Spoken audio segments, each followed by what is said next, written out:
Душата памти најмногу и најдолго боледува тогаш кога од негрижа ќе оставиш да страда, лажејќи се себе дека можеш, дека ќе знаеш и умееш да и најдеш илјач, кога ќе се поболи и ќе гувее.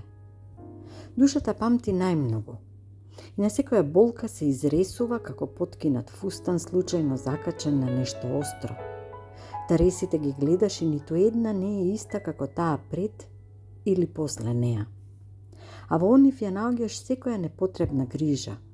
Та еве, оваа најдолгата е за сите кои ама баш ништо не ти значат, кои ни животот ти поминале како бура во летен ден, не задржувајќи се до тебе, не оставајќи трага во тебе. Таа малку покусата е за сеот што се срамиш без потреба. Оти на овој свет поган срамот го имаат само честните, кои го носат врз својот грб сето бреме од гревовите и на тие другите, нечестните. И се редат ресите како на речници една по друга, која за овој, која за оној, која за ова, која за она, и кога сите ќе ги збереш, гледаш оти душата скината ти е. За се нешто и секого, за сеот што фајде немаш, ами само си се јадосувал и сонубав си немал. И најназад, за сите реси од душата ти, ја гледаш најмалата, најтенката, скоро невидлива со голо око. Е таа е за тебе.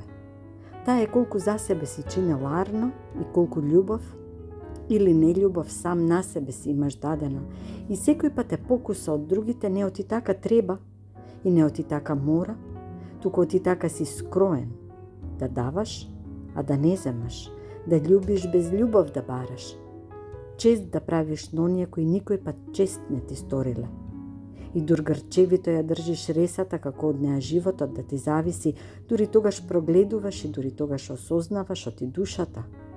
Душата памти и пати најмногу.